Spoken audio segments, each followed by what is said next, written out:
দেখছেন কলকাতা টিভি, ভাস্বতী রয়েছে আপনাদের সঙ্গে। শুরু করছি 4টে 4 দিক। আলিমুদ্দিন থেকে সাংবাদিক বৈঠকে মোহাম্মদ সেলিম, সরাসরি নজর রাখবো। সংখ্যালঘু তাদের উপর অত্যাচার নেমে আসে, বাংলাদেশ থেকে শিক্ষা নিতে হবে এবং এই ধর্মীয় উস্কানি বন্ধ করতে হবে। তিনি কেন্দ্রের মন্ত্রীও বটে। কেন্দ্র সরকার কারা চালাচ্ছে এবং কিভাবে চালাচ্ছে প্রমাণিত হচ্ছে। তাদের যে সাংবিধানিক ব্যবস্থা, আইনি ব্যবস্থা, তার উপর কোনো ভরসা নেই। এইভাবেই মিলিটারাইজ করে। মেজরিটেরিয়ানিজমের একটা বড় কাণ্ড হচ্ছে রাজনীতির, যে তারা তাদের যে বহু সংখ্যক মানুষ আছে তাকে মিলিটারাইজ করে। আরএসএস জন্মলগ্ন থেকে এটাই বলে এসছে, টু মিলিটারাইজ হিন্দু। তাতে দেশের কি হবে সবাই জানে, কিন্তু হিন্দু ধর্মেরও অপমান হচ্ছে এবং হিন্দু খাতরে মেয়া বলে আরো বেশি জিগির তুলবে। Thank you.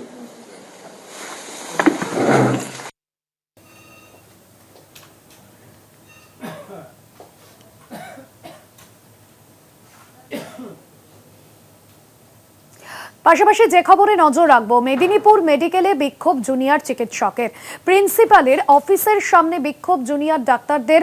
7 জন জুনিয়র ডাক্তারদের সাসপেনশন তোলার দাবিতে বিক্ষোভ। এর আগে আমরা দেখেছিলাম যে 12 জন চিকিৎসক, জুনিয়র এবং সিনিয়র মিলিয়ে 12 জন চিকিৎসককে সাসপেন্ড করা হয়েছিল, যাদের মধ্যে 7 জন জুনিয়র চিকিৎসক ছিলেন এবং তাদের বিরুদ্ধে একাধিক অভিযোগ ছিল, অনিচ্ছাকৃত খুন সহ একাধিক অভিযোগ ছিল। সাসপেনশন বাড়লো, এবার আরো এক চিকিৎসকের। স্যালাইন কাণ্ডে আরো এক জুনিয়র ডাক্তারের নাম এবার তালিকায় এলো। স্যালাইন কাণ্ডে 12 জন ডাক্তারকে এর আগেই সাসপেন্ড করা হয়েছিল। বিক্ষোভ জারি জুনিয়র চিকিৎসকদের। সঞ্জীব দাস আমাদের প্রতিনিধি রয়েছেন ফোন লাইনে। সঞ্জীব, আরো এক চিকিৎসককে সাসপেন্ড করা হলো, ঠিক কি অভিযোগ উঠছে, কেনই বা তাকে সাসপেন্ড করা হয়েছে? জুনিয়র চিকিৎসকরা তারা কিন্তু বিক্ষোভ জারি রেখেছেন যতক্ষণ না পর্যন্ত সাসপেনশন প্রত্যাহার করা হয়। একদমই তাই। জুনিয়র ডাক্তারদের কাছ থেকে যেটা জানা যাচ্ছে যে গতকাল আরো একজন নতুন করে একজন জুনিয়র ডাক্তারের নাম উঠে এসেছে যে সাসপেনশনের মধ্যে। তাদের যেটা বক্তব্য সেটা হচ্ছে, ওই জুনিয়র ডাক্তার সেদিন অপারেশনের দিন, যেদিন অপারেশন হয়েছিল সেই অপারেশনের দিন উনিও ছিলেন, এরকমই জানা যাচ্ছে। তার ফলে এই যে 5 জন প্রসূতি অসুস্থ হয়েছিল, সেই অসুস্থগুলোকে 3 জনকে কলকাতায় রেফার করা হয় এবং 2 জনের মধ্যে একজন এখানে মারা যায়, একজনকে পরে ছেড়ে দেওয়া হয়।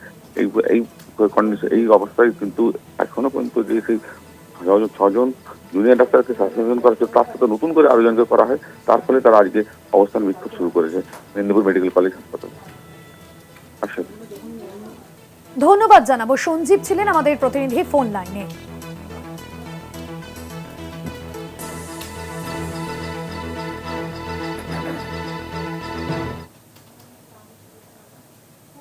রোগীর মৃত্যুকে কেন্দ্র করে উত্তেজনা ব্যান্ডেল ইএসআই হাসপাতালে। পুলিশকে ঘিরে বিক্ষোভ রোগীর পরিবারের। অভিযোগ, ঠিক করে দেখভাল না করায় রোগীর মৃত্যু হয়েছে। পুলিশ গিয়ে পরিস্থিতি নিয়ন্ত্রণে আনে। ঠিকভাবে রোগীর দেখভাল না করার জন্যই মৃত্যু হয়েছে, এমনটাই অভিযোগ রোগীর পরিবারের। দেবেশ চক্রবর্তী রয়েছেন প্রতিনিধি ফোন লাইনে। দেবেশ, হাসপাতাল কর্তৃপক্ষ তারা কি জানাচ্ছেন রোগীর পরিবারের অভিযোগের পরিপ্রেক্ষিতে? দেখো ভাস্বতী, তোমাকে বলি যে এ বিষয়ে হাসপাতাল কর্তৃপক্ষের কিন্তু কোনো প্রতিক্রিয়া আমাদের পাওয়া যায়নি। স্থানীয় সূত্রে যেটা জানতে পারা গেছে, গত 8 তারিখ পেটে ব্যথা নিয়ে ব্যান্ডেল ইএসআই হাসপাতালে ভর্তি হন মগরা বড়পাড়া বাসিন্দা বছর 45-এর কিরণ সাহু। দেখো, পরিবারের অভিযোগ, ভর্তি হওয়ার পর থেকে রোগীকে সময় মতো দেখেননি চিকিৎসক। এদিন ভোর 5টা নাগাদ রোগীর অবস্থা আশঙ্কাজনক হওয়ায় তাকে আইসিইউতে ঢোকানো হলে কিছুক্ষণ পর তার মৃত্যু হয়। এরপরে হাসপাতাল কর্তৃপক্ষ পরিবারের লোকজনকে জানায় যে তাদের যে পেশেন্ট সে মারা গেছে। সকাল 10টা নাগাদ পরিবারের লোকজন হাসপাতাল চত্বরে এসে বিক্ষোভ দেখা শুরু করে চিকিৎসক গাফিলতি ঘটনাকে তুলে। সেখানে ঘটনাস্থলে আসে ব্যান্ডেল থানার পুলিশ। ঘটনাস্থল থেকে পরিবারের লোকজন সরিয়ে দেওয়ার জন্য কাছে গেলে পুলিশকে ঘিরে বিক্ষোভ শুরু করে বাড়ির লোকজন এবং পুলিশের সামনেই হাসপাতাল কর্তৃপক্ষের গাফিলতির ক্ষোভ উগড়ে দেয়। পুলিশ দুপক্ষের সঙ্গে কথাবার্তা বলার পরে কিছুক্ষণ পর পরিস্থিতি নিয়ন্ত্রণে আসে। ধন্যবাদ দেবেশ চক্রবর্তী আমাদের প্রতিনিধি ছিলেন ফোন লাইনে। এখনো পর্যন্ত হাসপাতাল কর্তৃপক্ষ এ বিষয়ে কিছু জানাননি, তবে রোগীর পরিবারের অভিযোগের পরিপ্রেক্ষিতে গোটা বিষয় খতিয়ে দেখছে পুলিশ। পুলিশকে ঘিরে বিক্ষোভ রোগীর পরিবারের।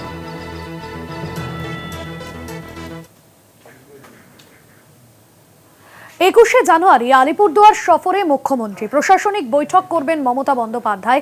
কোচবিহার জলপাইগুড়িতেও সভা করবেন মুখ্যমন্ত্রী। 21শে জানুয়ারি আলিপুরদুয়ার সফরে মুখ্যমন্ত্রী। আলিপুরদুয়ার প্যারেড গ্রাউন্ড পরিদর্শন জেলা পুলিশ সুপারের। মুখ্যমন্ত্রীর সফরের আগে নিরাপত্তা খতিয়ে দেখা হচ্ছে। পুলিশ আধিকারিকরা নিরাপত্তা খতিয়ে দেখছেন এবং যেখানে মুখ্যমন্ত্রীর সভা রয়েছে সেখানে উচ্চপদস্থ আধিকারিকরা যান এবং সমস্ত বিষয় পরিদর্শন করেন। অজয় শাহ রয়েছেন আমাদের প্রতিনিধি ফোন লাইনে। অজয়, 21শে জানুয়ারি আলিপুরদুয়ার সফরে মুখ্যমন্ত্রী এবং যেখানে তিনি সভা করবেন, সভাস্থল পরিদর্শন করলেন পুলিশ আধিকারিকরা। কি জানা যাচ্ছে, নিরাপত্তাও কতটা জোরদার করা হচ্ছে? দেখো, আলিপুরদুয়ারে মুখ্যমন্ত্রী আসছেন আর মুখ্যমন্ত্রীকে আসাকে কেন্দ্র করে কিন্তু প্রশাসনের তরফে ইতিমধ্যে কড়া নিরাপত্তা লক্ষ্য করা যাচ্ছে। মুখ্যমন্ত্রীর প্রশাসনিক বৈঠকে কেন্দ্র করে আলিপুরদুয়ার প্যারেড গ্রাউন্ড পরিদর্শন করেছেন জেলা পুলিশের আধিকারিক ও সিএম সিকিউরিটির টিম। জানা গেছে আগামী 21শে জানুয়ারি জেলা সফরে আসছেন মুখ্যমন্ত্রী আর সেই দিন মলঙ্গি গেস্ট হাউসে তিনি রাত্রিবাস করবেন। 22 তারিখে কিন্তু আলিপুরদুয়ার প্যারেড গ্রাউন্ড ময়দানে আলিপুরদুয়ার, জলপাইগুড়ি ও কুচবিহার 3 জেলার প্রশাসনিক আধিকারিকদের নিয়ে বৈঠক করবেন তিনি। তারপর 23 তারিখে কালচিনি ব্লকের সুভাষিনী ময়দানে মুখ্যমন্ত্রীর এক প্রশাসনিক কর্মসূচি রয়েছে, সেখানে সরকারি পরিষেবা বিতরণ কর্মসূচি রয়েছে। সেখানে জেলার প্রায় কয়েক হাজার বাসিন্দাদেরকে তিনি সরকারি পরিষেবা তুলে দিবেন। ইতিমধ্যে যে সুভাষিনী ময়দান ও আলিপুরদুয়ার প্যারেড গ্রাউন্ড চত্বরে কিন্তু প্রশাসনিক আধিকারিকরা, পুলিশের আধিকারিকরা পরিদর্শন করেছেন আর গোটা এলাকায় কিন্তু খতিয়ে দেখেছেন। পুলিশের কড়া নিরাপত্তা লক্ষ্য করা যাচ্ছে এই দুই এলাকাতেই। ধন্যবাদ জানাবো। অজয় শাহ ছিলেন আমাদের প্রতিনিধি ফোন লাইনে।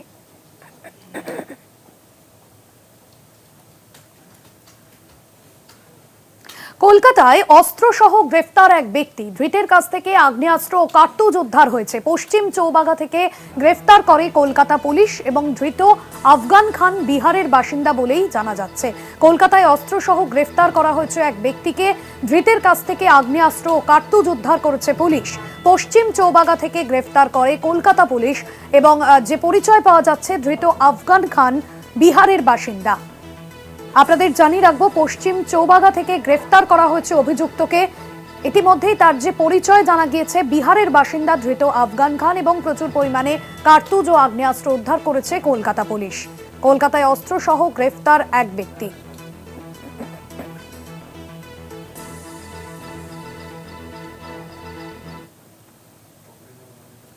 শিয়ালদহ ডানকুনি শাখায় 100 ঘন্টার জন্য বন্ধ হবে ট্রেন চলাচল। 23 থেকে 27শে জানুয়ারি ভোর পর্যন্ত বন্ধ ট্রেন চলাচল। বালি ব্রিজ ও বালিহল স্টেশনের মাঝে ট্রেন চলাচল বন্ধ থাকবে এবং কাজের জন্যই মূলত এই বন্ধ থাকবে ট্রেন চলাচল। শিয়ালদহ ডানকুনি শাখায় 100 ঘন্টার জন্য ট্রেন চলাচল বন্ধ থাকবে। জগন্নাথ রয়েছেন আমাদের প্রতিনিধি ফোন লাইনে। জগন্নাথ, এখনো পর্যন্ত যাত্রী সুবিধার্থে বিকল্প কি পথের কথা ভাবছে রেল কর্তৃপক্ষ, কি জানানো হয়েছে?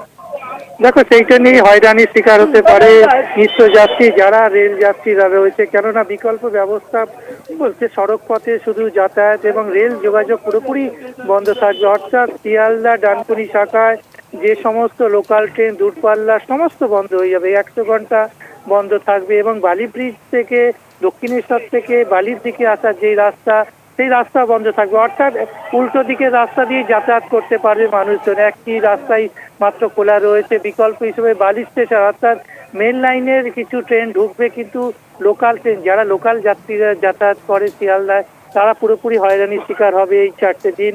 কেননা 23শে জানুয়ারি ভোর 4টে থেকে বন্ধ হবে এবং 27শে জানুয়ারি ভোর 4টের সময় খুলবে।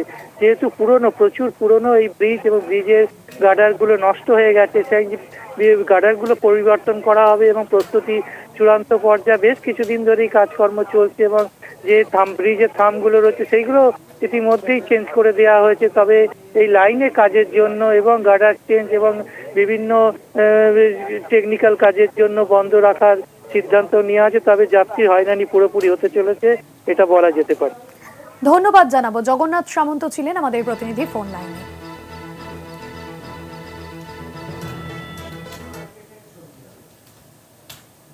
মৃত সাজ্জাক আলমের দেহ আনা হলো রায়গঞ্জ মেডিকেলে। সাজ্জাকের দেহ ময়না তদন্ত করা হবে রায়গঞ্জ মেডিকেলে।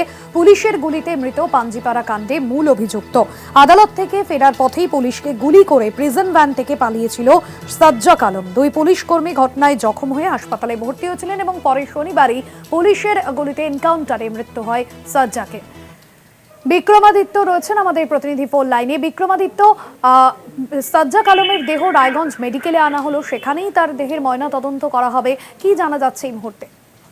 দেখো, সাজ্জাদকে রায়গঞ্জ মেডিকেল কলেজে নিয়ে আসা হয়েছে গতকাল রাতে। তারপরে আজ যতক্ষণ না পর্যন্ত তার পরিবারের লোক এসেছিল ততক্ষণ তার ময়নাতদন্ত হয়নি। তার পরিবারের লোক বর্তমানে চলে এসেছে এবং ময়নাতদন্ত শুরু হয়েছে।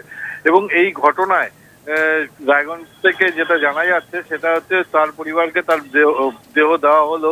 পরিবার যে গ্রামে তার বাড়ি সেখানে নিয়ে গেলে পারে সেখানকার মানুষ কিন্তু বিক্ষোভ দেখাচ্ছে যাতে সেই অঞ্চলে তাকে ঢুকতে দেওয়া হবে না। এখন কি হবে সেটা কিন্তু এখনো জল্পনার ব্যাপার। কি হচ্ছে আর কিছুক্ষণ পরে বোঝা যাবে যে ঘটনাস্থলে যে কি অবস্থা এসে দাঁড়িয়েছে। ভাস্বতী, একদমই ধন্যবাদ জানাবো। বিক্রমাদিত্য বিশ্বাস আমাদের প্রতিনিধি ছিলেন ফোন লাইনে। সাজ্জাকের দেহ এই মুহূর্তে ময়না তদন্তের জন্য রায়গঞ্জ মেডিকেলে নিয়ে আসা হয়েছে। পুলিশের গুলিতে মৃত পাঞ্জিপাড়া কাণ্ডের মূল অভিযুক্ত সাজ্জাক আলম।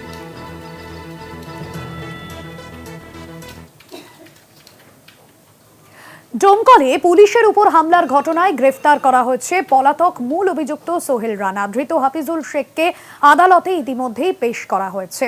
আপনাদের জানিয়ে রাখবো, ডোমকলে পুলিশের উপর হামলার ঘটনা পুলিশকে হাসুয়ার কোপ, আর সেখানেই সেই ঘটনাতেই মূল অভিযুক্ত পলাতক ছিলেন, তাকে ইতিমধ্যেই গ্রেফতার করা হয়েছে। রাকিবুল ইসলাম আমাদের প্রতিনিধি রয়েছেন ফোন লাইনে। রাকিবুল, ঠিক কিভাবে খোঁজ পেল এই মূল অভিযুক্তের, কি জানা যাচ্ছে পুলিশ সূত্রে?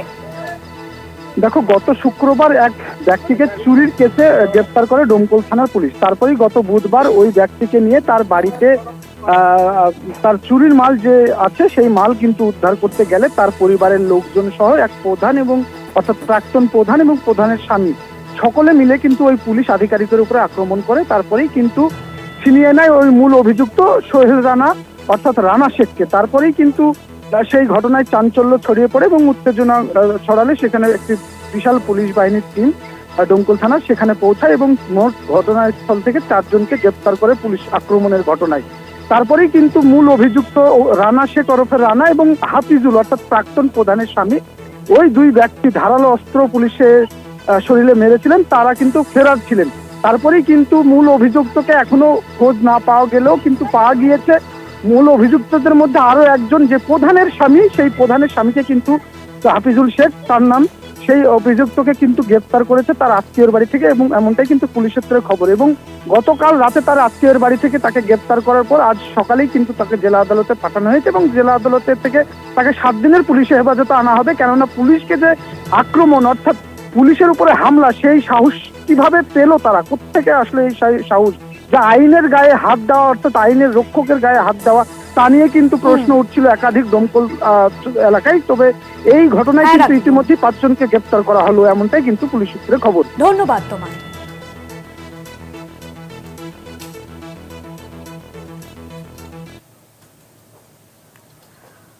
বেলডাঙ্গা পুরসভার অস্থায়ী কর্মীকে কুপিয়ে খুনের অভিযোগ। জলের পাইপলাইন কেটে দেওয়া নিয়ে বচসার সূত্রপাত, আর সেখান থেকেই অস্থায়ী কর্মীকে কুপিয়ে খুন করা হয়। বাঁচাতে গেলে আহত হন মেয়ে। বেলডাঙ্গা পুরসভার ঘটনা, বেলডাঙ্গা পুরসভার 23 পল্লীর ঘটনা। পুরসভার অস্থায়ী কর্মীকে কুপিয়ে খুনের অভিযোগ। জলের পাইপলাইন কেটে দেওয়া নিয়েই বচসার সূত্রপাত, খুনের অভিযোগ উঠছে এবং ওই অস্থায়ী কর্মীকে বাঁচাতে গেলে আহত হন তার মেয়ে। বেলডাঙ্গার 23 পল্লীর ঘটনা। অস্থায়ী কর্মীকে কোপানোর অভিযোগ সামনে আসছে, কুপিয়ে খুনের অভিযোগ সামনে আসছে। বেলডাঙ্গা পুরসভার অস্থায়ী কর্মীকে কুপিয়ে খুনের অভিযোগ। কল্যাণ চন্দ্র রয়েছেন আমাদের প্রতিনিধি ফোন লাইনে। কল্যাণ, এখনো পর্যন্ত অভিযুক্তদের খোঁজ পাওয়া গিয়েছে, কি জানা যাচ্ছে? স্থানীয় বাসিন্দারা তারাই বা কি বলছেন? দেখো, অভিযুক্ত বরুণ ঘোষ এবং তার ভাই বুবাই ঘোষ দুজনকে গ্রেপ্তার করেছে বেলডাঙ্গা থানার পুলিশ। তবে এলাকাবাসীদের বক্তব্য যে বেলডাঙ্গা পুরসভার 13 নম্বর ওয়ার্ডের এই ঘোষপাড়া এলাকায় হঠাৎ করেই আছে গন্ডগোল বাঁধে এবং একটি নিকাশি ব্যবস্থা সেখানে আটকে যাওয়ায় জলের পাইপলাইন কেটে দেওয়া হয়েছিল এবং বরুণ ঘোষ নামে ওই যুবক পাইপলাইন কেটে দেয়। সেই ঘটনার প্রতিবাদ করতে যায় পড়শি এক মহিলা এবং সেই গন্ডগোল থামাতে যান সীতা ঘোষ। তখনই তাকে কুপিয়ে দেওয়া হয়। বরুণ ঘোষ তাকে কুপিয়ে দেয় বলে, বড় হাসুয়া দিয়ে কুপিয়ে দেয় বলে অভিযোগ এবং তার মাকে বাঁচাতে গিয়ে আহত হন রূপালী হাজরা। তাকে মুর্শিদাবাদ মেডিকেল কলেজ হাসপাতালে ভর্তি করা হয়েছে। অন্যদিকে সীতা ঘোষ ঘটনাস্থলে লুটিয়ে পড়েন। রক্তাক্ত অবস্থায় তাকে হাসপাতালে নিয়ে গেলে চিকিৎসকেরা মৃত বলে ঘোষণা করেন। এলাকার মানুষের বক্তব্য যে ছোট্ট একটা কারণে সামান্য এই নিকাশি ব্যবস্থা নিয়ে এবং পাইপলাইনকে কেটে দেওয়াকে কেন্দ্র করে ছোট্ট একটা কারণে একজন মহিলাকে এবং যিনি বেলডাঙ্গা পুরসভার অস্থায়ী কর্মী তাকে এইভাবে কুপিয়ে খুন করা হলো, সেটা তারা কোনোভাবে মেনে নিতে পারছেন না। যার ফলে অভিযুক্ত ওই দুজনকে পুলিশ গ্রেপ্তার করেছে, দেখি কিন্তু তাদের কঠোর শাস্তি চান তিনি। পাশাপাশি তার আতঙ্কে রয়েছেন, কারণ ছোটখাটো একটা ঘটনার কারণে এইভাবে দিন দুপুরে খুন করে দেওয়া হবে এবং একজন মহিলা যে অর্থাৎ সীতা ঘোষের মেয়ে রূপালী বর্তমানে উষার মেডিকেল কলেজ হাসপাতালে আশঙ্কাজনক অবস্থায় ভর্তি রয়েছেন। সুতরাং তার রূপালী ঘোষও দাবি করেছে যে তিনি গেছিলেন বহরমপুর থেকে তার মায়ের বাড়ি বেড়াতে এবং গন্ডগোল থামাতে গিয়ে তাকে কুপিয়ে দেওয়া হয়। এলাকার লোকজন ছুটে না হলে তিনি হয়তো প্রাণে মারা পড়তেন, যার ফলে পরপর দুটো খুন হয়ে যেত, এরকমই ঘটনা ঘটেছিল। যদি এলাকার মানুষ এবং পুলিশের তৎপরায় সঙ্গে সঙ্গে গ্রেপ্তার করা হয় দুজনকে এবং বরুণ ঘোষকে যে হাসুয়া দিয়ে কুপিয়েছে সে হাসুয়া উদ্ধার করেছে পুলিশ। তবে এই ঘটনার পেছনে শুধুমাত্র আজকের এই ঘটনা না, এর পেছনে পুরনো কোনো রাগ রয়েছে বা শত্রুতা রয়েছে, সেটাও খতিয়ে দেখছে পুলিশ। ভাস্বতী, ধন্যবাদ জানাবো। কল্যাণ চন্দ্র আমাদের প্রতিনিধি ছিলেন ফোন লাইনে।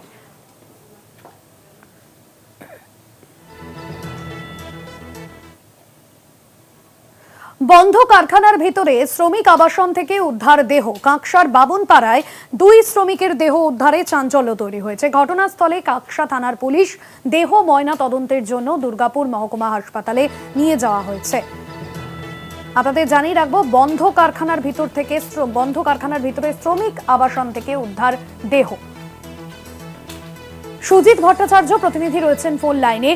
সুজিত, শ্রমিকের দেহ উদ্ধারে ইতিমধ্যেই চাঞ্চল্য তৈরি হয়েছে। পুলিশ এখনো পর্যন্ত কাকে সন্দেহ করছে এবং কারখানা যারা অন্যান্যরা কাজ করতেন তারাই বা কি বলছেন? দেখো, আজ সকালে যে দুই শ্রমিকের দেহ পাওয়া গেছে, ত্রিভুবন ঠাকুর এবং জ্ঞানী বার্মা, এদের দুজনেরই বাড়ি হচ্ছে উত্তরপ্রদেশে এবং সেই উত্তরপ্রদেশী তাদেরই একজনের আত্মীয় পাশে একটি কারখানাতে কাজ করতো এবং সকালে তাদেরকে ডাকতে আসে। বেশ কিছুক্ষণ সময় ধরে তাদেরকে ডাকার পরে যখন তাদের কোনো সাড়া শব্দ পায়নি, তখন অন্যান্য শ্রমিকদেরকে বিষয়টি জানায়। তারপরে সকলে এসে দরজা ভেঙে তাদেরকে খাটের উপর পড়ে থাকতে দেখে এবং কোনো রকম সাড়া শব্দ তাদের যখন পায় না, তখনই কাঁকসা থানার পুলিশকে খবর দেওয়া হয়। কাঁকসা থানার পুলিশ এসে দুর্গাপুর মহকুমা হাসপাতালে নিয়ে গেলে হাসপাতালের চিকিৎসকরা তাদেরকে মৃত বলে ঘোষণা করে। তারপরে দেহ ময়নাতদন্তের জন্য পাঠানো হয়। শ্রমিকরা যেটা জানিয়েছে যেটা গতকাল রাত্রে তারা খাওয়া দাওয়া করে ঘরের ভেতরে ঢোকে এবং ঘরের ভেতরে পুলিশরা দেখতে পায় যে ঘরের ভেতরে গতকাল কয়লার একটি আগুন জ্বালানো হয়েছিল। সম্ভবত পুলিশের অনুমান যে সম্ভবত আগুন থেকে ঘরের ভেতরে ধোঁয়া হয়, সেখান থেকে তাদের মৃত্যু হতে পারে। তবে মৃত্যু নিয়ে কিন্তু ধোঁয়াশা রয়েছে। শ্রমিকরা দাবি করেছে পূর্ণাঙ্গ যাতে তদন্ত হয়, তদন্তের পরে যে ময়নাতদন্তের রিপোর্ট আসবে সেই ময়নাতদন্তের রিপোর্টের ভিত্তিতে তারা অভিযোগ দায়ের করবেন। ইতিমধ্যেই পরিবারকে খবর দেওয়া হয়েছে। পরিবারের উত্তরপ্রদেশের 2 পরিবার রওনা দিয়েছেন এবং তারা কাঁকসা থানায় এসে একটা লিখিত অভিযোগ তারা জানাবেন এবং কারখানা কর্তৃপক্ষের সাথেও কিন্তু কথাবার্তা হয়েছে আমাদের। কারখানা কর্তৃপক্ষ এই বিষয়ে তারা একটা অভিযোগ জানাচ্ছে এবং কারখানা কর্তৃপক্ষ জানিয়েছে তারাও কিন্তু পূর্ণাঙ্গ ঘটনা তদন্ত চেয়েছে পুলিশের কাছে। কাঁকসা থানার পুলিশ মৃতদেহ ময়নাতদন্তের জন্য পাঠিয়েছে এবং ময়নাতদন্তের পরে বিষয়টি পরিষ্কার হবে যে কি কারণে তাদের মৃত্যু হয়েছে। ধন্যবাদ।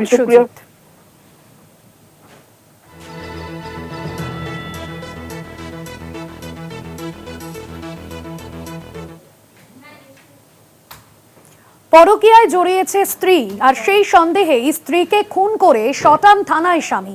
অপরাধের কথা স্বীকার করে আত্মসমর্পণ। আরামবাগের সালেপুরের দাসপাড়া এলাকার ঘটনা।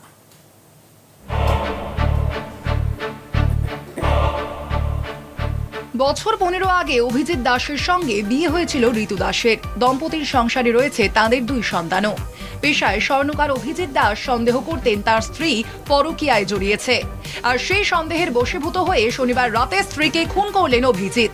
থানায় গিয়ে আত্মসমর্পণ করে অপরাধের কথা স্বীকার করলেন নিজেই। ভাই পাঠিয়েছিল। আচ্ছা, ভাই পাঠিয়ে ভাইয়ের সিংহ আছে। ভাইটাই কিরাম বলা দিকে, হ্যাঁ, বন্দরে ঘর সেই কোথায় ইয়েটা আছে। কি করে জানলেন, মানে কি জানলেন যে ছেলে কিভাবে মেরেছে? কি করে জানবো, আমরা দেখেছি।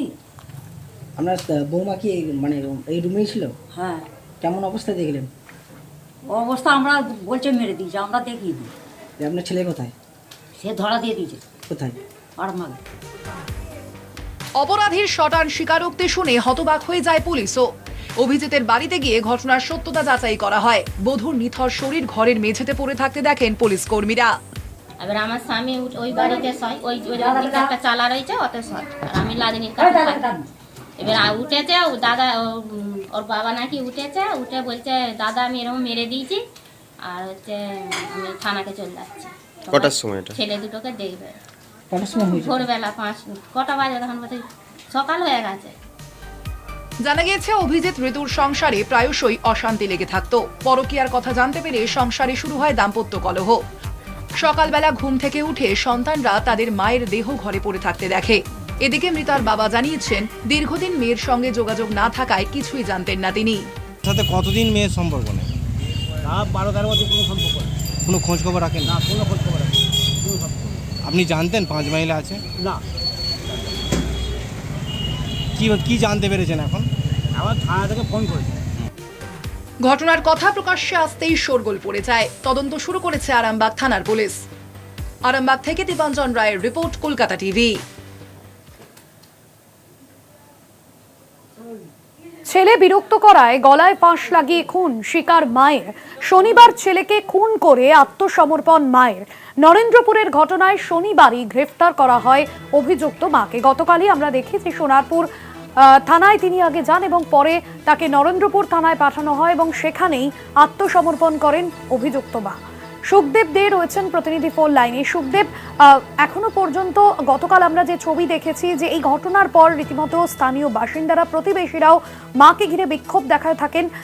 যে স্বীকারোক্তি তার ভিত্তিতে এখনো পর্যন্ত পুলিশ কি পদক্ষেপ নিয়েছে? পুলিশ যে পদক্ষেপ নিয়েছে ইতিমধ্যেই, যে তনুজা মণ্ডল যে অভিযুক্ত মা রয়েছে তাকে আদালতে পেশ করা হয়েছে। আদালতে পেশ করার পরেই কিন্তু তাকে কিন্তু আগামী 3 দিনের জন্য তার পুলিশ হেফাজতে নিয়েছে। তার কারণ হলো, দেখো কি কারণে এই খুন, কেননা ছেলে বিরক্ত করাতেই কিন্তু এই তনুজা মণ্ডল যে মা রয়েছে শ্বাসরোধ করে কিন্তু খুন করে। তবে একটা নিজের সন্তানকে কিভাবে খুন করতে পারে একজন মা, তার জন্যই কিন্তু এই তদন্ত এগিয়ে নিয়ে যাওয়ার জন্যই কিন্তু এই পুলিশি হেফাজতে আবেদন জানিয়েছিল 7 দিনে, সেখানে 3 দিনের পুলিশি হেফাজতে নির্দেশ দিয়েছে বিচারক। তবে তোমাকে আমি বলে রাখি, শুধু এই যে দেবজিৎ মণ্ডল তাকেই নয়, তার আগেও তার একটি সন্তান ছিল, সেই সন্তান থেকে 7-8 মাসের সন্তান। বছরখানেক আগেও তাকেও মেরে ফেলার অভিযোগ উঠেছিল তার মার বিরুদ্ধে, তনুজা মণ্ডলের বিরুদ্ধে। তারপরে 1 বছর কাটতে না কাটতে আবারও তার বড় ছেলেকে এইভাবে শ্বাসরোধ করে খুন করা হলো। সেটাই তদন্ত শুরু করছে পুলিশ। তবে এই যে তনুজা মণ্ডল যাকে শ্বাসরোধ করে খুন করা হলো, তার নিজের ছেলে, তাকে কম্বলে মুড়ি দিয়ে কিন্তু রেখে সোজা নরেন্দ্রপুর থানায় চলে যায়। সেখানে গিয়েই কিন্তু আত্মসমর্পণ করে। এরপরেই কিন্তু তাকে গ্রেপ্তার করে নরেন্দ্রপুর থানার পুলিশ। তবে তার কেন মারলো, কি কারণে তাকে মারা হলো, প্রতিবেশীরাও কিন্তু দ্বন্দ্বে রয়েছে। কেননা তার গতিবিধি সেরকম একটা কেউ ভুল পদক্ষেপ নিচ্ছে, এগুলো কিন্তু কোনো লক্ষ্য করা যায়নি। তারপরেও কেন এরকম ঘটনা ঘটালো, সেই নিয়ে কিন্তু দ্বন্দ্বে রয়েছে পরিবারের লোকজন থেকে স্থানীয় বাসিন্দারা।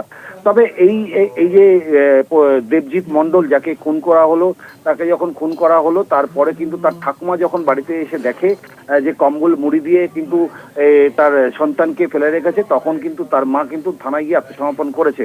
তবে এই ঘটনায় কিন্তু ইতিমধ্যেই যে চাঞ্চল্য ছড়িয়েছে যে একজন মা কি করে তার নিজের সন্তানকে খুন করতে পারে। তবে তোমাকে আমি বলে রাখি, এই যে তনুজা মণ্ডল, তাকে আজকে কিন্তু মেডিকেল যখন করাতে নিয়ে যায়, তখন কিন্তু তিনি স্বীকারোক্তি দিয়েছেন আমাদের ক্যামেরার সামনে যে তিনি খুন করেছেন। কারণ ছেলে দুষ্টুমি করছিল, তার কারণে ছেলেকে বারবার বলার পরেও ছেলে যখন না শোনে তখনই তাকে খুন করে। এই ঘটনায় কিন্তু একটা প্রশ্ন তুলে দিল যে একজন মা কিভাবে তার নিজের সন্তানকে খুন করতে পারে। তারই তদন্ত চালিয়ে নিয়ে যাওয়ার জন্যই কিন্তু এই 3 দিনের পুলিশি হেফাজতে নিয়েছে। ভাস্বতী, ধন্যবাদ সুখদেব।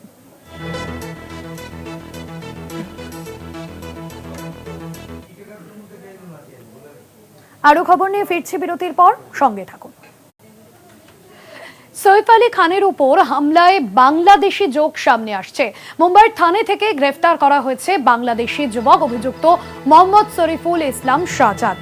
সৈফের হামলাকারী বাংলাদেশি রবিবার মুম্বাই পুলিশের হাতে গ্রেফতার করা হয়েছে অভিযুক্ত শরীফুল ইসলামকে। ধৃত বাংলাদেশের নাগরিক, এমনটাই পুলিশ জানিয়েছে। ওয়াসিম আহমেদ আমাদের প্রতিনিধি রয়েছেন ফোন লাইনে। বলিউড অভিনেতা সৈফের বাড়িতে ডাকাতির ঘটনায় এবার যে সামনে আসছে চাঞ্চল্যকর তথ্য, বাংলাদেশের যোগ রয়েছে। ঠিক কিভাবে এই তথ্য মুম্বাই পুলিশের হাতে এলো, কি অভিযোগ উঠছে? দেখো, মুম্বাই পুলিশ আজকে সৈফ আলী খানের উপর হামলায় একজনকে গ্রেফতার করে এবং তাকে জিজ্ঞাসাবাদ করার সময় সে স্বীকার করে সে সৈফ আলী খানের বাড়ির ভিতরে ঢুকেছিল এবং পুলিশ যেটা আরো উদ্ধার করে যে তার কাছে কোনো ভারতীয় ডকুমেন্ট কিচ্ছু নেই এবং তার কাছে এমন কিছু জিনিস পাওয়া যায় যার ফলে পুলিশ তাকে বাংলাদেশি হিসাবেই দেখে এবং তার নাম আসল নাম হচ্ছে শরীফুল ইসলাম সাইজাদ। তার বয়স হচ্ছে প্রায় 30 বছরের কাছাকাছি বয়স এবং পুলিশ যেটা আরো জানায় যে সে কিন্তু এলাকাতে কখনো বিজে কখনো মোহাম্মদ আলিয়ার নামে ঘুরে বেড়াতো এবং একটি হাউসকিপিং এজেন্সির সঙ্গে সে কাজ করতো এবং প্রায় 4-5 মাস আগে সে কিন্তু অবৈধভাবে ভারতে প্রবেশ করে এবং মুম্বাইয়ের ওল্ডলি একটি ভাড়া বাড়িতে থাকে। পুলিশ যেটা জানায় যে সে যেহেতু হাউসকিপিং এজেন্সি হয়ে কাজ করতো তাই সৈফ আলী খানের ঘরের ভেতর সে আগেও গেছে ঘর পরিষ্কার করার জন্য এবং মুম্বাইয়ের থানে এলাকা থেকে তাকে আজ পুলিশ গ্রেফতার করে। পুলিশ কিভাবে তাকে গ্রেফতার করে সে বিষয়েও বর্ণনা করেছে। সৈফ আলী খানের হামলার ঘটনার পর পুলিশ 30 সদস্যের একটি টিম গঠন করে এবং সৈফের বাড়ির ভিতরে সিসিটিভি ফুটেজের মাধ্যমে তাকে শনাক্ত করে। তারপর বেশ কয়েক ঘন্টা ধরে শহরে বিভিন্ন সিসিটিভি ফুটেজ স্ক্যান করে তার ফেস রিকগনিশন করে আন্ধেরির ডিএন নগরের একটি ফুটেজ দেখে তার খোঁজ পাওয়া যায়। পুলিশ সে যে বাইকে সওয়ার হয়েছিল সেই বাইকে নাম্বার ধরে সেখানে পৌঁছায় এবং স্থানীয়দের জিজ্ঞাসাবাদ করে সমস্ত বিষয়টা জানতে পারে। সে কতদিন আগে এখানে এসেছিল, সে কি নামে এখানে পরিচিত ছিল সে বিষয়ে বিস্তারিত এবং সেখান থেকে জিতে নাম্বার জোগাড় করে পুলিশ ফোন লোকেশন ট্র্যাক করে সেখানে পৌঁছায় এবং সেই সূত্র ধরেই একটি থানের একটি নির্জন রাস্তার ধারে একটি ঝোপ থেকে তাকে উদ্ধার করে। পুলিশ এই মুহূর্তে ঘটনার তদন্ত করছে এবং তাকে আজ বান্দ্রা আদালতে পেশ করা হলে তাকে 5 দিনের পুলিশ হেফাজতে দেয় বান্দ্রা আদালত। পুলিশ এর পেছনে কোনো বৃহত্তর কোনো ষড়যন্ত্র রয়েছে কিনা তা খতিয়ে দেখছে এবং জিজ্ঞাসাবাদের সময় ধৃত স্বীকার করে নিচ্ছে সে সৈফের ভেতরে ঢুকেছিল, তবে সে এটাও জানিয়েছে যে সে জানতো না সেটা সৈফ আলী খানের ঘর কিনা। সে শুধু জানতো সেই এলাকায় কোনো বড়লোক কাউরি বাড়ি আছে এবং সেই সূত্র ধরে সে ডাকাতি করতে সেখানে পৌঁছে। ধন্যবাদ ওয়াসিম।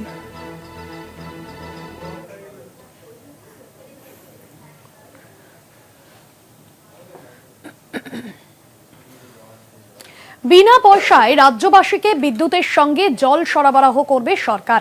দিল্লি বিধানসভা নির্বাচনের প্রচারে এমনই প্রতিশ্রুতি দিলেন আম আদমি পার্টির সুপ্রিমো অরবিন্দ কেজরিওয়াল। শুধু বাড়ির মালিককে নয়, এই নিঃশুল্ক জল এবং বিদ্যুতের সুবিধে ভাড়াটেরাও পাবেন বলে ঘোষণা করেছেন প্রাক্তন মুখ্যমন্ত্রী অরবিন্দ কেজরিওয়াল। আগামী 5ই ফেব্রুয়ারি দিল্লি বিধানসভার ভোট। 70টি আসনের বিধানসভায় শাসক আপ বিরোধী বিজেপি ও কংগ্রেসের ত্রিমুখী লড়াই ঘিরে প্রচার তুঙ্গে। কংগ্রেস ও বিজেপি তাদের নির্বাচনী ইস্তাহারে নানাবিধ প্রতিশ্রুতি দিয়েছে। এবার আপের পক্ষ থেকে দলের শীর্ষ নেতা অরবিন্দ কেজরিওয়াল নাগরিকদের বিনা খরচে জল ও বিদ্যুৎ দেওয়ার কথা ঘোষণা করেছেন। তিনি বলেন, জল ও বিদ্যুতের অধিকার থেকে দিল্লিবাসীকে বঞ্চিত করা যাবে না। এর আগেই পরিবার পিছু বিনা খরচে 200 ইউনিট বিদ্যুৎ দিত তাঁর সরকার। এবার থেকে জলও পাবে নাগরিকরা বিনা খরচে। কেজরিওয়ালের মতে শুধু স্থায়ী বাসিন্দাদেরই নয়, দিল্লিতে যারা ভাড়া থাকেন অর্থাৎ ভাড়াটিয়াদেরও এবার বিনামূল্যে জল ও বিদ্যুৎ পরিষেবা দেওয়া হবে বলে জানান রাজ্যের প্রাক্তন মুখ্যমন্ত্রী। দিল্লির মহিলা ভোটারদের মন পেতে বিজেপি ও কংগ্রেস অর্থ সাহায্যের প্রতিশ্রুতির ওপরেই বিশেষ জোর দিয়েছে। খয়রাতির অঙ্ক নিয়ে পরস্পরকে টেক্কা দিতে ব্যগ্র তারা। তারই প্রেক্ষিতে রাজ্যের সামগ্রিক নির্বাচক মণ্ডলীর দিকে নজর দিয়েই এই নিঃশুল্ক জল ও বিদ্যুতের ঘোষণা করেছেন আপ সুপ্রিমো। কলকাতা টিভি।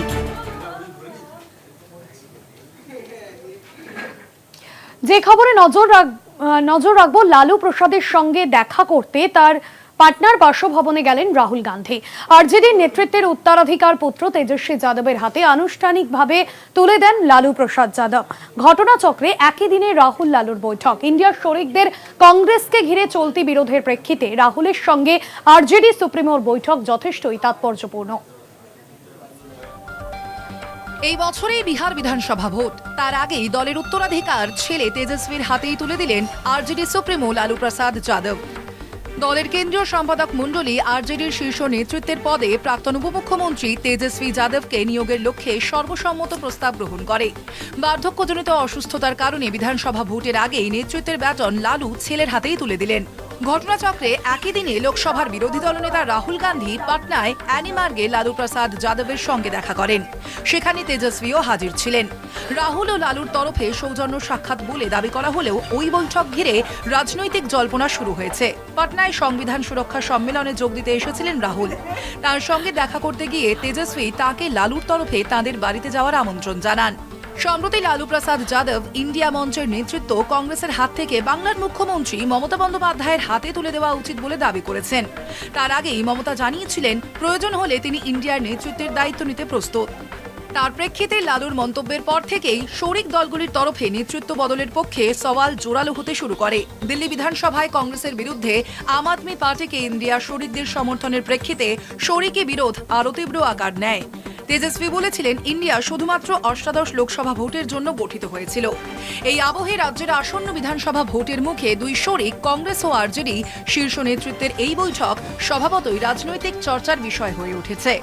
ইন্ডিয়ার অন্দরের বিরোধ ঠেকিয়ে আসন্ন বিধানসভা ভোটের আসন বন্টনের প্রক্রিয়া মসৃণ করাই রাহুলের লক্ষ্য। ইন্ডিয়ার দুই শরিকের দূরত্ব ওই বৈঠকে ঘুচল কিনা এখন সেটাই দেখার। কলকাতা টিভি। বাড়ির সামনে থেকে নাবালককে অপহরণের অভিযোগ। খড়দার বাসিন্দা 10 বছরের নাবালককে অপহরণ। দুই মহিলার বিরুদ্ধে অপহরণের অভিযোগ। সিসিটিভি ফুটেজ দেখে তদন্ত শুরু করেছে পুলিশ। সিসিটিভি ফুটেজ দেখে ইতিমধ্যেই তদন্ত শুরু করেছে। বাড়ির সামনে থেকে নাবালককে অপহরণের অভিযোগ। খড়দার বাসিন্দা 10 বছরের নাবালককে অপহরণ। বাড়ির সামনে থেকে নাবালককে অপহরণের অভিযোগ সামনে আসছে। দুই মহিলার বিরুদ্ধে অপহরণের অভিযোগ। খড়দার বাসিন্দা 10 বছরের নাবালককে অপহরণ। বাড়ির সামনে থেকে অপহরণ করা হয়। দুই মহিলার বিরুদ্ধে অপহরণের অভিযোগ উঠছে। বাড়ির সামনে থেকে নাবালককে অপহরণের অভিযোগ। ইতিমধ্যেই ঘটনার সিসিটিভি ফুটেজ দেখে তদন্ত শুরু করেছে পুলিশ। জয়ন্ত মজুমদার রয়েছেন ফোন লাইনে। জয়ন্ত, এখনো পর্যন্ত সিসিটিভি ফুটেজ দেখে ঠিক কি স্পষ্ট হয়েছে, কি জানা যাচ্ছে? খড়দার অহরার বাসিন্দা 10 বছর ছেলে অভয় কুমার দাস গতকাল সন্ধ্যে 7টা নাগাদ কিন্তু বাড়ি থেকে বেরিয়ে যায় এবং সেই সময় কিন্তু দুজন মহিলার সাথে কথা বলতে দেখা যায় এবং তারপরেই কিন্তু সেই বাচ্চাটিকে আর খুঁজে পাওয়া যায় না। তারপরে কিন্তু সিসিটিভি ফুটেজ খতিয়ে রেখে কিন্তু সেই বাচ্চাটিকে দেখা যায় সেই দুই মহিলার সঙ্গে চলে যেতে এবং সেই অভিযোগে কিন্তু পরবর্তীতে সামনে আসে। মা কিন্তু ফুচকা বিক্রি করছিল, সেই সময় ছেলে কিন্তু বাড়িতে ছিল। মা ফুচকা বিক্রির মাঝখানে যখন বাড়িতে যায় তখন কিন্তু গিয়ে দেখায় তার ছেলে উধাও হয়ে গিয়েছে। তারপরে কিন্তু এলাকায় এই ঘটনা সম্পর্কে ব্যাপক জানাজানি হয়, ব্যাপক চাঞ্চল্য ছড়িয়ে পড়ে এবং তারপরেই কিন্তু কলকাতা টিভির হাতে কিন্তু সেই অভিনব সিসিটিভি ফুটেজ, সেই চাঞ্চল্যকর যে ফুটেজ, সেখানে দেখা যায় দুই মহিলার সঙ্গে সেই যে ছোট বাচ্চা তার কথা হচ্ছে এবং সেই দুই মহিলা সেই বাচ্চাদেরকে নিয়ে চলে যাচ্ছে এবং এই গোটা ঘটনার বিষয় কিন্তু রওরা থানার পুলিশের কাছে সেই যে বাচ্চা অপহরণ হয়েছে তার মা কিন্তু যায় রওরা থানায় এবং অভিযোগ দায়ের করে। ইতিমধ্যে রওরা থানার পুলিশ গোটা ঘটনার পরিপ্রেক্ষিতে তদন্ত নেমেছে এবং তদন্ত নামার পর কিন্তু তারা যে সিসিটিভি ফুটেজ আমাদের কাছেও এসেছে, একই রকম ভাবে পুলিশের কাছেও সেই সিসিটিভি ফুটেজ কিন্তু এসেছে। সেই সিসিটিভি ফুটেজ খতিয়ে দেখে কিন্তু পুলিশ কিন্তু ইতিমধ্যে তাদের তদন্ত প্রক্রিয়া শুরু করেছে যে এই দুই মহিলা কারা, তাদের কি উদ্দেশ্য ছিল এবং কেন এই নাবালকের পরিবার তারা কি অভিযোগ করছেন, তারা এই বিষয়ে কি বলছেন? তারা এই বিষয়ে কিন্তু যথেষ্টই হতাশাগ্রস্ত হয়ে পড়েছেন যে এইভাবে যে নাবালকের অপহরণ হওয়া সেটা সত্যি খুবই দুঃখজনক এবং সেই কারণে তারা চাইছেন যে সঠিক তদন্ত করে যেন তাদের সেই নাবালক অবিলম্বে ঘরে ফিরে আসে। সেক্ষেত্রে যে নাবালককে ইতিমধ্যেই অপহরণ করা হয়েছে এবং পুলিশ সিসিটিভি ফুটেজ খতিয়ে দেখেছে, ওই দুই মহিলার পরিচয় কি জানা গিয়েছে? তারা কি এলাকার বাসিন্দা, স্থানীয়রা, তারা কিছু বলেছেন এই বিষয়ে? দেখো এখনো পর্যন্ত কিন্তু তাদের কিন্তু কোনো সঠিক পরিচয় এখনো পর্যন্ত জানা যায়নি, কারণ জানো যে শীতকালে রাত্রিবেলা এবং সেই রাত্রিবেলায় কিন্তু সন্ধ্যেবেলায় এই ঘটনা ঘটেছে। তারা কোথা থেকে এসেছে, কি তাদের পরিচয়, সেই বিষয়ে কিন্তু তদন্ত শুরু করেছে রওরা থানার পুলিশ। যদি এখনো পর্যন্ত ভাস্বত তুমি যেমনটা বললে সেই অনুযায়ী কিন্তু এখনো পর্যন্ত কিছু জানা যায়নি, গোটা তদন্ত এখনো পর্যন্ত কিন্তু ধোঁয়াশার মধ্যে রয়েছে। এখন এই প্রশ্নই পুলিশের সামনে বা আমাদের প্রত্যেকের সামনে উঠছে বা এলাকাবাসীরা বলছেন যে সেই বাচ্চা যাকে অপহরণ করে নিয়ে গেল দুই মহিলা, যে অভিযোগ সামনে আসছে, তাহলে সেই মহিলাদের কি মোটিভ ছিল, সেই মহিলারা কারা ছিল, সেই বিষয়ে সঠিক তদন্ত হোক এবং অবিলম্বে তাদের ঘরের ছেলে ঘরে ফিরে আসুক। জয়ন্ত, এখনো পর্যন্ত ওই দুই মহিলার সঙ্গে কোনো পরিচয় রয়েছে কি? তার পরিবারের বিষয়ে কি বলছে? দেখো, পরিবারের মা যেমনটা বলছেন, ওই দুই মহিলা কে কোথা থেকে এসছে তিনি কিন্তু জানেন না, কিন্তু সিসিটিভি ফুটেজে কিন্তু স্পষ্ট দেখা যাচ্ছে যে এই দুই মহিলা কিন্তু এসে সেই মাঠটাকে অপহরণ করে কিন্তু নিয়ে যাচ্ছে। অর্থাৎ কোথা থেকে এসছে, কি মোটিভ ছিল এবং নিখোঁজ হবার জন্য তাকে কোথায় নিয়ে বর্তমানে রাখা হয়েছে, পরবর্তীতে কোনো হুমকির পর এসছে কিনা, এই সংক্রান্ত বিষয় কিন্তু আসেনি পরিবারের কাছে। তবে ওই দুই মহিলার কোনো পরিবারের সাথে সম্পর্ক নেই, এমনটা কিন্তু পরিবার সূত্রে জানতে পারা যাচ্ছে। ধন্যবাদ জানাবো তোমায়। জয়ন্ত মজুমদার ছিলেন আমাদের প্রতিনিধি ফোন লাইনে। বাড়ির সামনে থেকে নাবালককে অপহরণের অভিযোগ, ঘটনার সিসিটিভি ফুটেজ, সেই মুহূর্তে সিসিটিভি ফুটেজ দেখছেন আপনারা। খড়দার বাসিন্দা 10 বছরের নাবালককে অপহরণ, দুই মহিলার বিরুদ্ধে অপহরণের অভিযোগ। তবে পরিবারের তরফে এ বিষয়ে এখনো পর্যন্ত কোনো বক্তব্য সামনে আসেনি এবং ওই দুই মহিলাকে তারা চেনেন না, এমনটাই কিন্তু তারা বলছেন। খড়দার বাসিন্দা 10 বছরের নাবালককে অপহরণের অভিযোগ এবং যে ছবি এই মুহূর্তে সিসিটিভি ফুটেজ আপনাদের সামনে তুলে ধরলাম, যেখানে ঘটনার মুহূর্তের যে ছবি দেখছেন আপনারা, সিসিটিভি ফুটেজ দেখে ইতিমধ্যেই তদন্ত শুরু করেছে পুলিশ। তারা এলাকার বাসিন্দা ওই দুই মহিলা নাকি কোন মোটিভ নিয়ে তাদের ওই নাবালককে অপহরণ করার চেষ্টা করা হয়, অপহরণ করা হয়, এই বিষয়টা তদন্ত করে খতিয়ে দেখছে পুলিশ।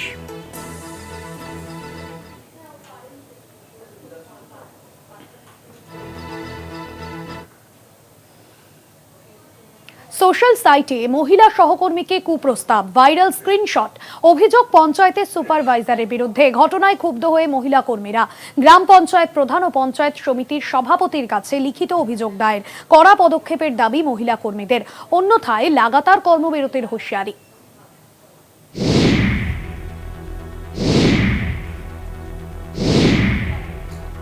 হুগলির গোঘাট গ্রাম পঞ্চায়েতের মহিলা সহকর্মীকে কুপ্রস্তাব দেওয়ার অভিযোগ পঞ্চায়েতের সুপারভাইজারের বিরুদ্ধে। কুপ্রস্তাব লেখা স্ক্রিনশট ভাইরাল সোশ্যাল সাইটে।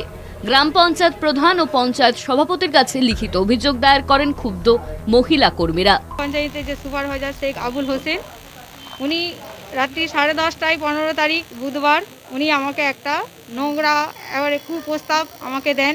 উনি রাত্রি 10:30টার সময় আমাকে মেসেজ দিয়েছিলেন একটা, এবং মেসেজের উত্তরও চেয়েছিলেন যে আমি তাতে রাজি হ্যাঁ কি না। আমি চাই এর একটা শাস্তি হোক, ওনাকে এই জিপি থেকে হাঁটানো হোক, তাড়ানো হোক। কারণ উনি যদি এই জিপিতে থাকেন, আরও বাকি যে মহিলারা আছেন তারা আমার সঙ্গে আছেন, তারাও একই মত, তারা কাজ করতে পারবে না। আজ আমার সঙ্গে যেই ব্যবহারটা একটা রেপ কেসের পর্যায়েই যেতে পারে। পঞ্চায়েতের মহিলা সহকর্মীকে কুপ্রস্তাব দেওয়ার ঘটনায় সুর চড়িয়েছেন বিজেপি বিধায়ক বিশ্বনাথ কারক। তৃণমূল কংগ্রেসের যে সরকার চলছে, এদের কাছে বেশি আশা করা যায় না। আজকে যদি সত্যিকারের এই ভিআরপি সুপারভাইজার যদি মহিলাদের যদি কুপ্রস্তাব দেয় বা কুকথা বলে, নিশ্চয়ই এটা তদন্ত সাপেক্ষে তাকে শাস্তি দেওয়া উচিত। মহিলা কর্মীকে কুপ্রস্তাব দেওয়ার অভিযোগে পঞ্চায়েত প্রধান ও সচিবকে ঘেরাও করে দফায় দফায় বিক্ষোভ। গোঘাট গ্রাম পঞ্চায়েতের প্রধান শান্তনা মান্না গোটা বিষয় খতিয়ে দেখার আশ্বাস দিয়েছেন। এই বিষয়টা আমি কালকে বৈকাল নাগাদ জেনেছি এবং আমার ঊর্ধ্ব নেতৃত্ব যারা রয়েছে এই দরখাস্ত তাদের কাছে নিয়ে তাদেরকে জানাবো যে এরকমভাবে একটা আমাদের বিআরপি এরকম একজন মহিলাকে বলেছেন। আমি এটা আমার ঊর্ধ্ব নেতৃত্বকে জানাবো। অভিযুক্ত সুপারভাইজারের বিরুদ্ধে কড়া পদক্ষেপের দাবি জানিয়েছেন ক্ষুব্ধ মহিলা কর্মীরা। ঘটনার তীব্র নিন্দা জানান শাসক দলের নেতারা। জানা গেছে অভিযুক্ত একজন তৃণমূল কর্মী। হুগলি থেকে দীপাঞ্জন রায়, কলকাতা টিভি।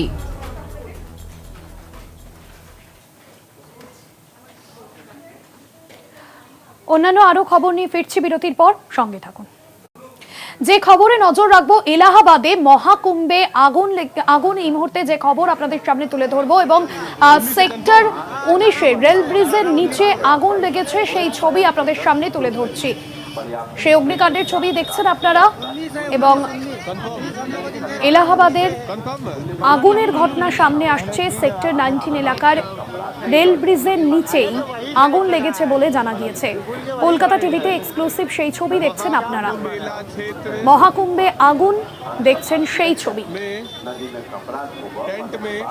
এবং সিলিন্ডার ফাটার আওয়াজও পাওয়া গিয়েছে, সিলিন্ডার বিস্ফোরণের আওয়াজ পাওয়া যাচ্ছে। এখনো পর্যন্ত এই ঘটনায় যে ছবি আপনাদের সামনে তুলে ধরছি, আগুন প্রয়াগরাজের মহাকুম্ভে।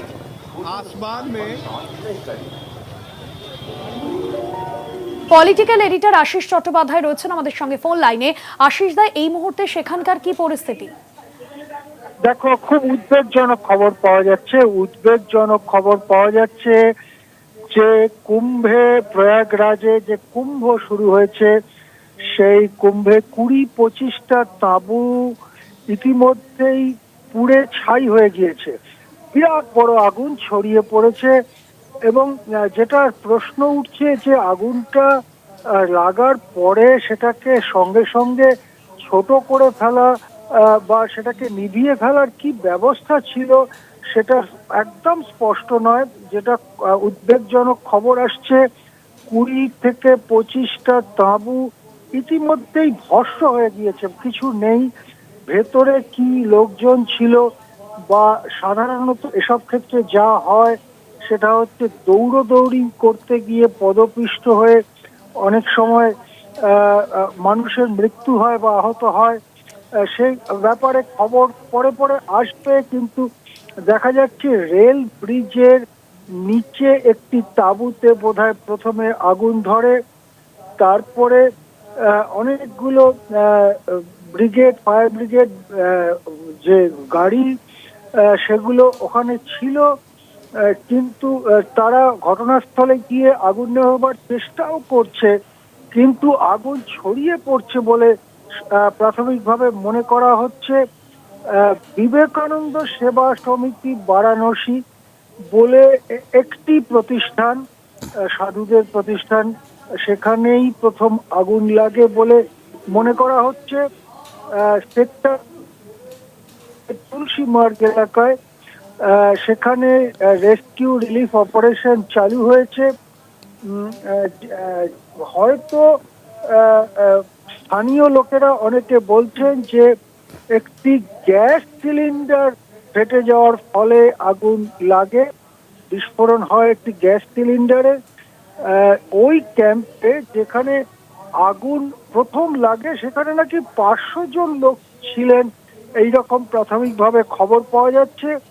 সেই লোকেদের কে কিরকম আছেন সেটা সম্পূর্ণ অপরিষ্কার। তারপরেই আগুনটা ছড়িয়ে পড়ে এবং অন্তত 25টি তাঁবু সম্পূর্ণ ছাই হয়ে গিয়েছে।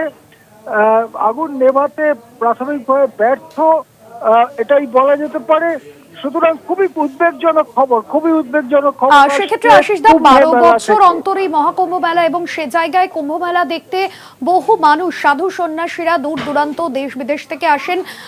এই মুহূর্তে পরিস্থিতি কোন জায়গায় দাঁড়িয়ে এবং ক্ষয়ক্ষতির বা হতাহতের কি কোনো সম্ভাবনা রয়েছে?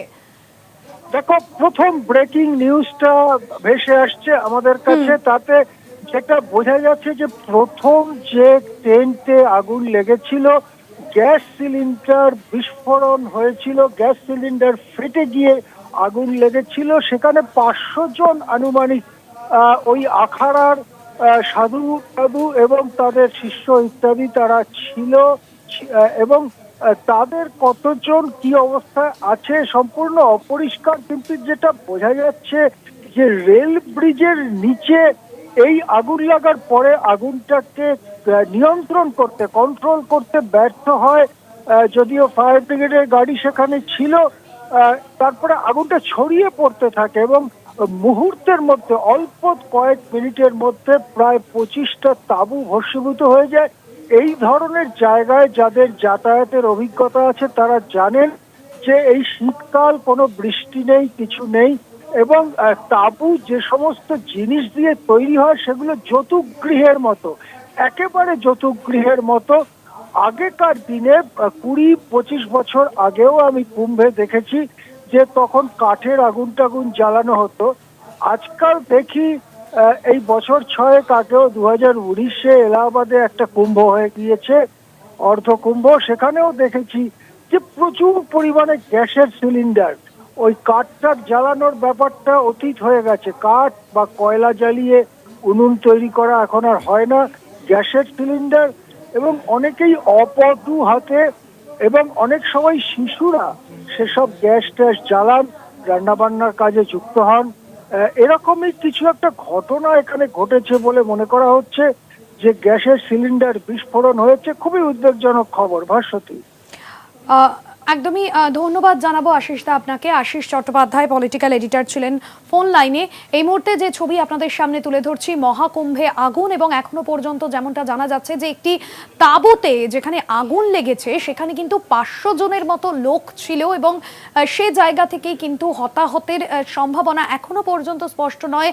এই মুহূর্তের যে ছবি আপনারা দেখছেন, যেখানে মহাকুম্ভ মেলা 12 বছর অন্তর এই মেলা হয় এবং 26শে ফেব্রুয়ারি পর্যন্ত এই মেলা চলবে। তবে যে ছবি এই মুহূর্তে আপনাদের সামনে তুলে ধরছি অত্যন্ত দুশ্চিন্তার বিষয়, কারণ এখনো পর্যন্ত ক্ষয়ক্ষতি বা হতাহতের সংখ্যা কিন্তু সামনে আসেনি, তবে আগুন যে ভয়াবহ তা স্পষ্ট হচ্ছে। এই মুহূর্তের ছবি আপনাদের সামনে তুলে ধরছি, মহাকুম্ভে ভয়ঙ্কর অগ্নিকাণ্ডের ঘটনা সামনে আসছে। ভয়াবহ আগুন, পুড়ে ছাই একাধিক তাঁবু, এবং ইতিমধ্যেই পুরো এলাকা কালো ধোঁয়ায় ঢেকে গিয়েছে। আশেপাশের এলাকাগুলিকে খালি করে দেওয়া হয়েছে প্রশাসনের তরফে। এবং যেমনটা জানা যাচ্ছে, কুম্ভমেলা চত্বরে ব্রিজের কাছে, সেক্টর 19 ব্রিজের কাছে একটি ক্যাম্পে আগুন লেগেছে, এবং আগুনের লেলিহান শিখা যে ছবি এই মুহূর্তে আপনাদের সামনে তুলে ধরছি, যা দেখে আতঙ্ক ছড়িয়ে পড়ে গোটা এলাকায়। দমকল বাহিনীর বেশ কয়েকটি গাড়ি এই মুহূর্তে ঘটনাস্থলে পৌঁছেছে, এবং আগুন এতটাই ভয়াবহ যে সংলগ্ন যে পুরো এলাকা, সেই পুরো এলাকা কিন্তু কালো ধোঁয়ায় ঢেকে গিয়েছে।